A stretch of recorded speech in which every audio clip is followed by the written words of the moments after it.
네, 우리 옆에 계신 성도님들과 함께 인사하겠습니다. 사랑하고 축복합니다. 네, 사랑하고 축복합니다. 일전에 어떤 지인 집에 방문한 적이 있습니다. 지인이 우리 성도님이 아니라 지인입니다. 거실도 주방도 그리고 방도 모두 따뜻하고 정갈하게 미리 준비를 해 놓으셨습니다. 그런데 이상하게 닫힌 문이 하나가 있었습니다. 네, 여러분이 짐작하시는 대로 바로 그분이 맞습니다. 잡동사니, 그리고 당장 치울 수 없는 것, 또 보여주고 싶지 않은 물건들을 한 곳에 모두 모아두었던 것이죠. 정리가 안 돼서 그냥 놔두는 방, 청소도, 정리도, 그리고 사람도 안 들어가는 공간인 겁니다. 하지만 어떻게 보면 바로 그 공간이야말로 그 사람의 사생활일 수 있고, 어쩌면 그 사람의 진짜 모습이 고스란히 담겨져 있는 공간일 수도 있을 겁니다. 그런데 바로 그러한 공간이 우리의 마음에도 자리할 수가 있다는 것이에요. 예수님을 우리가 마음으로 초대했습니다. 많은 것을 내어드리고 보여드리고 싶지만 절대 열어드리고 싶지 않은 하나님과는 단절된 사적인 영역이 우리에게도 존재하더라는 것입니다. 오늘 본문은요, 그 닫힌 방에 예수님이 다가오시는 장면입니다. 사람들은 어떻게 반응을 했을까요? 그리고 그 방으로 다가오신 예수님의 진짜 의도와 목적이 무엇인지를 우리가 오늘 본문 말씀을 통해 함께 살펴보도록 하겠습니다. 오늘 본문은요, 예수님께서 이 갈릴리 바다를 건너서 가다라 지방, 이 데가볼리라는 지역 중 하나에 도착하시는 그 장면으로 시작하고 있습니다. 여기서 등장하는 이 지명은요, 우리가 이 성경에 지명이 등장할 때 단순한 정보로 여기고 그냥 이렇게 넘기는 경우들이 있습니다. 그런데 오늘 본문에서만큼은 이 지명을 우리가 관찰하고 해석하면 예수님이 그곳에 가신 목적과 의미를 어느 정도 발췌할 수가 있습니다. 먼저 이 데가볼리라는 지역은요, 유대 땅 바깥에 위치한 도시입니다. 그 중에서도요, 헬라식 문화, 그리고 이 로마의 철학, 다신교 전통, 그리고 유대 신앙이 섞인 아주 혼합된 이방 도시 지역이 이 데가볼리 지역이었다는 것이에요. 그리고 이 가다라는요, 데가볼리 중에서도 외곽 지역, 쉽게 말해서 도시의 뒷골목 같은 곳이 이 가다라 지방이었다는 것입니다. 이 도시의 화려함 뒤에 누구도 가고 싶어 하지 않는 음지, 사람들의 시선과 관심이 가지 않는 그 사각지대, 사람들이 외면하고 희망이 없다고 낙인 찍힌 바로 그곳이 이 가다라 지방이었다는 것입니다. 그래서요, 예루살렘을 신앙의 중심지라고 한다면요, 이 데가볼리를요, 세속의 정점, 그리고 이 가다라를 그 세속의 정점 중에서도 아주 눈에 보이지 않는 음지의 영역을 가다라 지방이었다, 우리가 이렇게 볼 수가 있다는 것이에요. 바로 그곳으로 누가 가셨다고요? 예수님이 일부러 가신 겁니다. 왜요? 복음은요, 사람을 따지지 않고 지역을 가리지 않고 경계를 넘어서 그곳으로 향하는 것이 복음이라는 것입니다. 그래서 그것이 예수님께서 가다라 지방으로 가신 이유였던 것이에요. 그런데 이 복음의 방식은요, 단지 한 지역이나 민족에만 적용되는 것이 아니라는 것이에요. 우리의 삶의 존재 영역에서도요, 이 가다라와 같이 하나님과 단절된 영역, 사적인 한다는 것입니다. 그리고요, 우리는요, 이를 제외하고 저기까지라고 외치지만 예수님은요, 나는 바로 거기로 간다라고 말씀을 하시는 분이라는 거예요. 그런데 중요한 것은요, 바로 이 지점, 내가 닫아놓은 이 사적인 영역에 주님께서 들어오고자 하실 때 우리에게 어떤 마음이 생기냐면요, 바로 불편한 마음이 생기기 시작한다는 것입니다. 바로 이 포인트를 기억하면서 우리가 말씀을 이어가도록 하겠습니다. 이 가다라 지방에 도착하신 예수님은요, 무덤에서 살면서 또 사람들을 위협하는 이 귀신 들린 두 사람을 만납니다. 그리고 놀라운 것은요, 이들이 예수님이 누구신지 즉시 알아차린다는 것이에요. 그래서 본문에도 이렇게 기록이 되어 있죠. 그들은 예수님을 바라보면서 뭐라고 말하죠? 하나님의 아들이요. 이 신앙 고백이 지금 누구에게서 나오고 있어요? 귀신들에게서 나오고 있는 이 아이러니한 장면이 지금 이 본문에 담겨져 있는 겁니다. 그래서 이 귀신들은요, 예수님을 보고 두려워했습니다. 겁을 먹은 거예요. 그리고 예수님께 마침 멀리서 밥을 먹고 있는 돼지떼 안으로 들여보내달라고 간청을 합니다. 예수님은 그것을 허락하셨고요. 귀신들이 들어간 돼지떼는 비탈길로 돌진해서 바다에 빠져 몰살을 하게 됩니다. 자, 그리고 이후에 어떤 일들이 벌어지죠? 돼지를 치던 자들이 마을로 뛰어가 이 일을 전했고요. 그 사람들이 몰려왔습니다. 그들은 회복된 두 사람을 보았고요. 돼지떼가 죽은 것도 보았습니다. 그리고 예수님께 말합니다. 이곳을 떠나십시오. 사람이 살았는데 그들은 예수님을 쫓아내는 겁니다. 이 사건에서 우리가 던져볼 질문이 있습니다. 첫 번째는요, 왜 하필 귀신들이 이 돼지떼에 들어갔느냐 하는 것입니다. 이 질문이 정말 중요한데요. 왜 귀신은 굳이 돼지떼를 요구했고 예수님은 그것을 왜 허락하셨을까요? 유대 전통에서는 돼지가 어떤 짐승이죠? 부정한 짐승입니다. 그런데 지금 사건이 벌어지고 있는 장소가 어디죠? 유대 땅이 아닙니다. 데가볼리라는 이방 지역이에요. 그리고 이 지역은요, 헬레니즘 문화가 깊이 뿌리 박혀 있는 그런 도시였습니다. 이 헬레니즘 문화에서는요, 돼지가 이 유대 문화와는 다르게 아주 부를 상징하는 아주 신비롭고 소중한 그런 상징적인 존재였습니다. 그래서 이들은 신상의 제사를 드릴 때 자주 드리고 귀하게 드리는 제물이 바로 이 돼지였다는 것이에요. 또 이 로마인을 대상으로 이 수출 식품 중에 가장 큰 비중을 차지하는 것이 또 이 돼지였습니다. 그리고 이 공동체 기반의 축산 자산으로 지역 경제의 핵심이 되기도 했던 것이 돼지였다는 거예요. 이게 무슨 말이냐면요, 지금 오늘 이 돼지떼가 몇 마리가 강물로 뛰어들었죠? 2,000마리요. 누구의 돼지였을까요? 한 사람의 돼지는 아니었을 겁니다. 여러 사람의 돼지를 함께 공동 가축 시스템을 갖춰서 공동으로 함께 이 돼지들을 키우고 있었다는 거예요. 그러니까 이 공동체 단위로 관리되는 상업용 가축 시스템이었다는 것이에요. 그런데 지금 예수님의 명령으로 이 돼지떼가 지금 어떻게 된 겁니까? 다 바다로 빠져버린 겁니다. 이 지역 기반의 축산업 전체가 지금 붕괴가 된 것이고, 그들의 삶의 기반이었던 이 물질과 경제와 이 종교적인 안정을 주는 그 기반과 상징이 지금 흔들리는 일을 경험을 했다는 것이에요. 그러니까 예수님께서 그들이 삶에서 의지하던 가장 중요한 기반을 지금 건드신 겁니다. 자, 그렇다면 두 번째 질문. 이 귀신을 축출한 이후에 어떤 결과가 일어났을까요? 어떤 일들이 일어났을까요? 이 돼지를 치던 자들이 소식을 인근 성읍 사람들에게 모두 알렸습니다. 그러자 사람들이 예수님에게 찾아왔어요. 그런데 그 반응이 참 놀랍죠. 어떻게 합니까?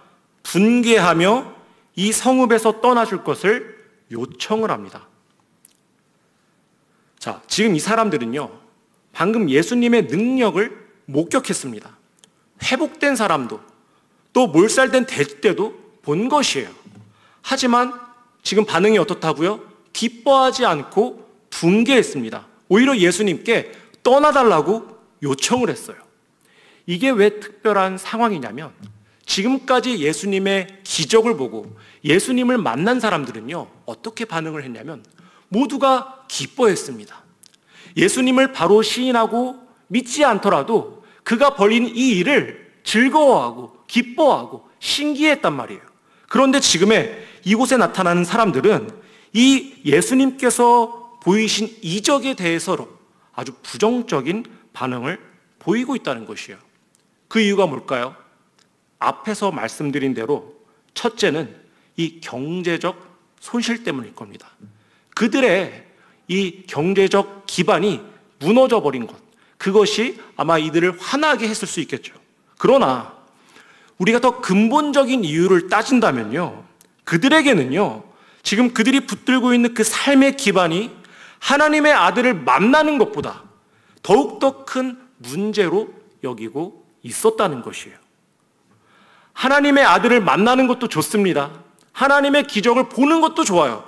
사람이 죽다 살아나는 것도 기분 좋은 일입니다. 그러나 이 모든 만남과 기적과 회복이 바로 그 그리스도의 복음의 능력이 하나님으로부터 떼어놓았던 내 삶의 영역을 침범하고 문을 열고 들어오고자 하면요, 그것은 불편한 일이 되기 시작한다는 것이에요. 그래서요, 그들은 예수님께 이곳을 떠나라, 그 원망 섞인 말을 지금 하고 있는 것입니다. 우리 사랑하는 성도 여러분, 우리는 오늘 이 말씀 앞에서 이런 질문을 한번 던져보면 좋을 것 같습니다. 과연 요즘에 나의 관심사는 어디에 있지? 이런 질문을 던져보면 좋을 것 같아요. 여러분의 그 관심사는 어디에 있습니까? 이 질문은요, 단순히 자기 진단, 자기 객관화의 과정이 아닌 거예요. 복음이 실제로 내 삶의 중심이 되는지를 가늠하는 그런 영적 나침반과 같은 그런 질문을 지금 우리가 던져보자는 것입니다. 사실 우리 신앙도 그렇죠. 우리는 하나님을 만나기를 소망합니다. 하나님의 음성을 듣고 싶어 하고요, 하나님의 기적과 일하심이 내 삶 가운데 분명하게 나타나기를 기대합니다. 그러나 하나님께서 나만의 사적인 공간, 내가 중요하게 여기는 그 가치와 삶의 기반을 건드리기 시작할 때 우리는 그 은혜 앞에서 주춤하게 된다는 것이에요. 아니, 좀 더 솔직하게 말하면 불편함을 느끼고 조용히 그분을 거절하게 된다는 것입니다. 우리 요즘 가정마다 로봇 청소기를 많이 쓰시는 것 같아요. 저희 집에도요, 휴머노이드 로봇 청소기를 닮은 제가 매일 열심히 청소를 하고 있습니다. 예, 아직 그 로봇 청소기가 많이 비싸서 살 엄두는 나지 않고요. 근데 이 로봇 청소기를 보면요, 정해진 시간에 스스로 움직이고 눈에 보이는 먼지를 부지런히 쓸어 담죠. 그런데 이 가구 및 문이 닫힌 방, 그리고 청소기가 접근하지 못하도록 막힌 구역은요, 여전히 어떻습니까? 더러움이 그대로 방치되어 있습니다. 이게 왜 그럴까요? 청소기의 기능이 부족해서 그런 걸까요? 제가 없는데 되게 잘 알죠? 유튜브를 많이 봤어요. 청소기의 기능이 부족해서가 아니라요, 그 구조 자체가 그 구역을 막고 있기 때문인 겁니다. 우리의 신앙이 그렇다는 거예요. 하나님은요, 지금도 우리 안에서 역사하시고 일하고 계십니다. 그런데 여전히 우리 마음에 어떤 구역은 바뀌지 않고 치워지지 않고 복음이 닿지 않은 채로 그대로 남아있는 것처럼 느껴질 때가 있다는 것이에요. 왜 그럴까요? 주님이 능력이 없으셔서 그런 걸까요? 아니죠. 하나님은 전능하시고 무한하신 분이세요. 그분이 베푸신 은혜는요, 하늘보다 높고 바다보다 깊고 넓은 은혜를 우리에게 무한하게 공급하시는 분인 겁니다. 문제는 우리가 이 방은 안 됩니다, 이건 주님과 상관없는 영역입니다 하고 의도적이든 무의식적이든 복음의 진입을 차단하고 있는 그 마음의 구조가 우리에게 있기 때문이라는 것이에요. 그게 바로 우리가 여전히 붙잡고 있는 그 삶의 기반, 가치, 우선순위, 그리고 그 익숙함이라는 것입니다. 그래서 우리는요, 복음을 말하고 또 원하면서도 이 복음이 내 일상, 내 재정, 내 관계, 자존심, 그 기준까지 흔들기 시작하면요, 불편해지고 방어하게 된다는 것입니다. 사랑하는 성도 여러분, 지금 이 시간이야 우리가 이 주님의 말씀 때문에 불편하고 또 그 말씀이 닿기를 가로막고 있는 삶의 기반, 그 가치가 무엇입니까? 우리의 마음을 성령께서 조명하실 때 주님과 단절되어 있던 우리의 삶의 영역과 우선순위들이 온전히 드러나서 하나님 앞에 고백할 수 있기를 주님의 이름으로 간절히 소원드립니다.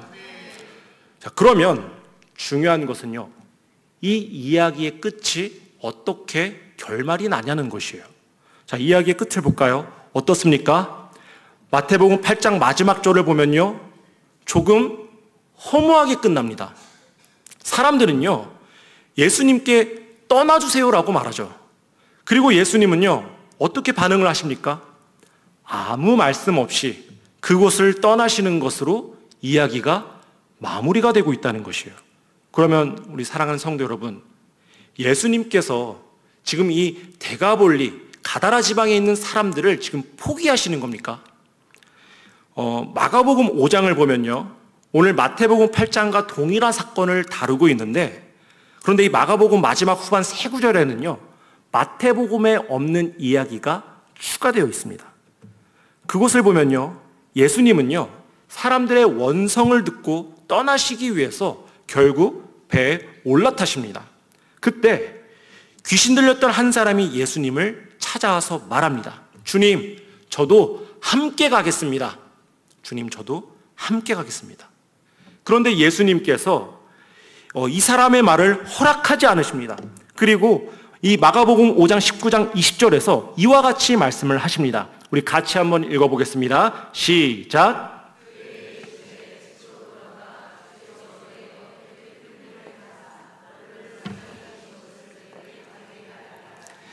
그가 가서 예수께서 자기에게 어떤 큰 일을 행하셨는지를 데가볼리에 전파하니 모든 사람이 놀랍게 여기더라. 아멘. 자, 예수님은 결국 그 땅을 떠나셨습니다.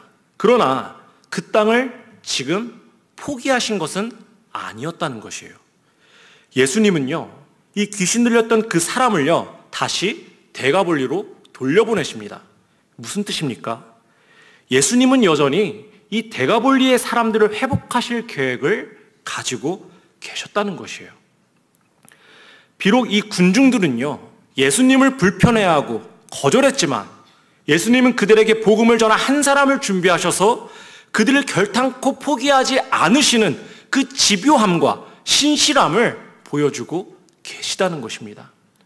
그들에게 거절당하셨지만 끝까지 은혜의 씨앗을 저들에게 심고 가시는 행동을 하고 계시다는 것이에요. 오늘 우리에게 임재하신 하나님이 바로 그런 동일하신 하나님이신 줄을 믿으시기를 바랍니다. 마지막까지 이 데가볼리 사람들에게 그 한 증인을 보내서 은혜의 씨앗을 심기시는 것이에요. 그리고 이 사람들의 반응은 어땠습니까? 마지막 절입니다. 같이 한번 보겠습니다. 데가볼리 시작. 데가볼리에 전파하니 모든 사람이 놀랍게 여기더라. 아멘. 예, 아멘. 놀랍게 여기더라. 제가 이걸 찾아봤습니다. 이 놀랍게 여긴 것이 어떤 의미일까? 구원을 받았다는 의미일까? 찾아봤더니 많은 신학자들이 이것을 구원받았다고 확정할 수는 없다고 이야기를 하더라고요. 하지만 다만 단언컨대 바로 그들의 삶의 기반에 균열이 가기 시작한 반응이었다고 이야기를 하고 있다는 것입니다. 예수님께서 던지고 간 그 은혜의 씨앗이 그 완고했던 도시 전체에 뿌리를 내리기 시작을 했다는 것이에요. 사랑하는 성도 여러분, 우리도 이 밤에 하나님의 말씀을 거절할 수 있습니다. 제가 지금 선포하는, 설교하는 이 말씀을 듣고 불편하거나 혹은 불쾌하거나 마음에 부담이 되시는 분들이 있을 수도 있다는 것이에요. 그러나 그때 우리는 주님, 이곳은 건들지 마십시오. 여기서 떠나주세요. 라고 말할 수 있습니다. 이 예배당을 나설 때 그 불편한 마음을 안고 나갈 수도 있는 거예요. 하지만 주님은요, 우리를 절대 포기하지 않으신다는 것입니다.